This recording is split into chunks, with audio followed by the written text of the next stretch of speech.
भाई साहब 35 साल रेलवे में टीटी की नौकरी करने के बाद रिटायर हुए।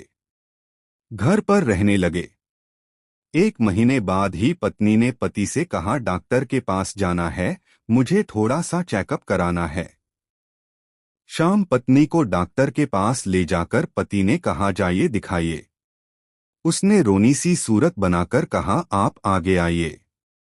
मेरा तो बहाना था, दरअसल आपको दिखाना था। डॉक्टर साहब, ये पिछले 35 साल रेलवे में टीटी रहे। सप्ताह में केवल 2 दिनों के लिए घर आते थे, बाकी दिन बाहर रहते थे। लगातार रेल यात्रा के वातावरण को सहते थे।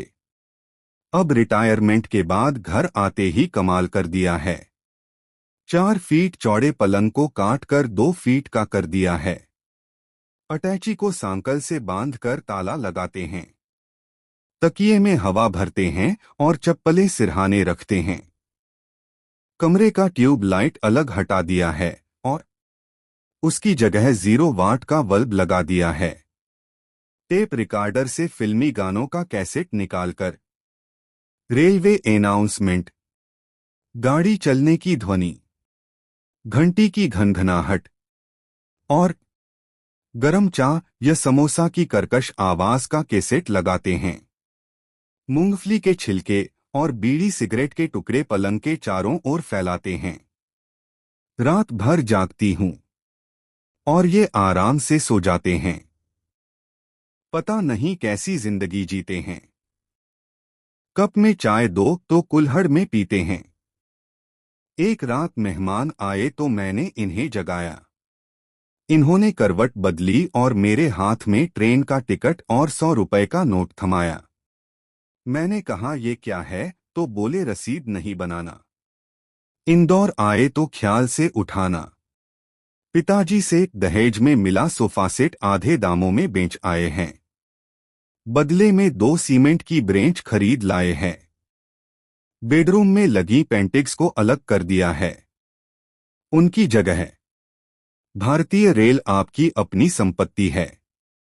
जंजीर खींचना मना है, लिखवा दिया है।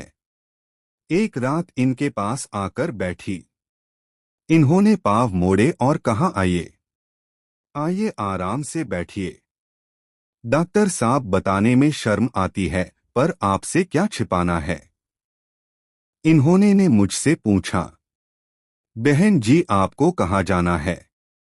डाइनिंग टेबल पर खाना खाने से मना करते हैं। पूरियां मिठाई के डिब्बे में और सब्जी को प्लास्टिक की थैली में भरते हैं। एक रात मेरे भाई और पिताजी आए। दोनों इनकी हरकत से बहुत लजाए। रात में भाई ने इनकी अटैची जरा सी खिसकाई। ये गुस्से में बोले, जंजीर खींचू, चोरी करते शर्म नहीं आई? सुबह सुबह बूढ़े पिताजी जल्दी उठकर नहाने जा रहे थे। बालकनी पर इनके पास वाली खिड़की से आ रहे थे। उन्होंने खिड़की से हाथ डालकर इन्हें जगाया। इन्होंने गुस्से में कहा, इस तरह से मत जगाओ, यहां कुछ नहीं मिलेगा। बाबा, आगे जाओ। पिताजी आगे गए तो उन्हें वापस बुलाया। उन्हें 1 रुपए का सिक्का दिया और पूछा, कौन सा स्टेशन आया?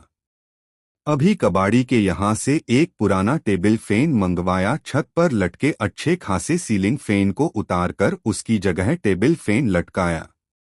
उसे चालू करने विचित्र तरीका अपनाते हैं। जेब से कंघी निकालकर पंखा घुमाते हैं। सुबह मंजन ब्रश साबुन निकालकर बाथरूम की ओर जाते हैं।